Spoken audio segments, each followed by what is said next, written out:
Group 2ல 2A personal clerk, personal assistant இவங்களுக்கான phase 2 counselling இப்போ நடந்து முடிஞ்சிச்சு. டிஎன்பிசி இதில் செலக்ட் ஆனவங்களுடைய லிஸ்ட்டை சில டிபார்ட்மெண்ட்டுக்கு இப்போ ரிலீஸ் பண்ணியிருக்காங்க. அதை பற்றி ஒரு அனௌன்ஸ்மெண்ட் கொடுத்துருக்காங்க.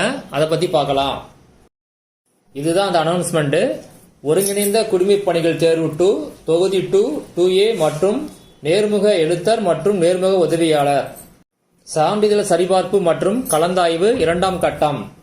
சான்றிதழ் சரிபார்ப்பு மற்றும் கலந்தாய்வின் மூலம் கீழ்கண்ட பதவிகளுக்கு தெரிவு பெற்றவர்களின் தெரிவு பட்டியல் விவரம் கீழ்கண்ட துறைகளின் நியமன அலுவலருக்கு 9/9/2025 அன்று அனுப்பப்பட்டுவிட்டது என்ற விவரம் தெரிவிக்கப்படுகிறது. முதல் போஸ்ட் தலைவர் மற்றும் மேலாண்மை இயக்குனரின் நேர்முக உதவியாளர். போஸ்ட் கோடு 3355. டிபார்ட்மெண்ட் தமிழ்நாடு மின்விசை நிதி மற்றும் உள்கட்டமைப்பு மேம்பாட்டுக் கழகம். அடுத்த போஸ்ட் உதவி பிரிவு அலுவலர் மற்றும் நிரலர். Post code 2215. டிபார்ட்மெண்ட் தமிழ்நாடு அரசு பணியாளர் தேர்வாணையம். அடுத்த போஸ்ட் உதவி பிரிவு அலுவலர். போஸ்ட் கோடு 1073. டிபார்ட்மெண்ட் தமிழ்நாடு தலைமை செயலக சட்டம்.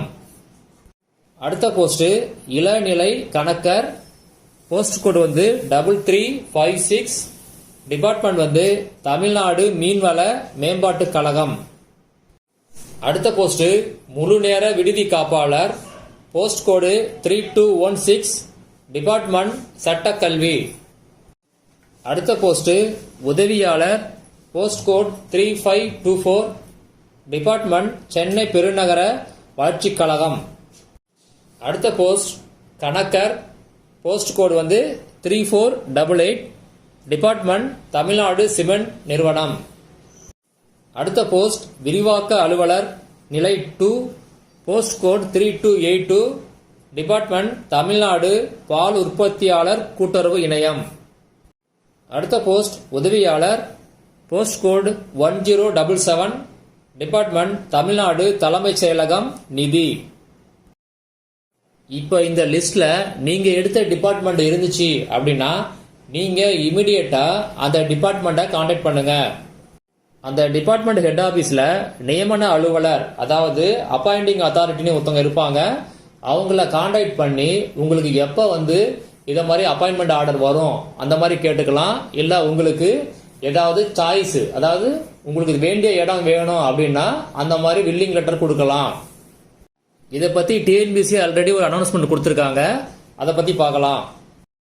இதுதான் அந்த அனௌன்ஸ்மெண்ட். இதில் என்ன சொல்லியிருக்காங்க அப்படின்னா கலந்தாய்வின் மூலம் தெரிவு செய்யப்பட்ட தேர்வர்கள் நியமன ஆணை தொடர்பாக யாரை தொடர்பு கொள்ள வேண்டும். கலந்தாய்வின் மூலம் தெரிவு செய்யப்பட்ட தேர்வர்கள் நியமன ஆணை தொடர்பாக தேர்வாணையத்தால் வழங்கப்பட்டுள்ள தெரிவு ஆணையில் குறிப்பிடப்பட்டுள்ள நியமன அலுவலரின் அலுவலகத்தை அதாவது office of the appointing authority தொடர்பு கொள்ளுமாறு கேட்டுக்கொள்ளப்படுகிறார்கள். ஃபேஸ் 2க்கு டிஎன்பிஎஸ் ரிலீஸ் பண்ண ஃபர்ஸ்ட் லிஸ்ட் இது. அடுத்த லிஸ்ட் கண்டிப்பா வரும்.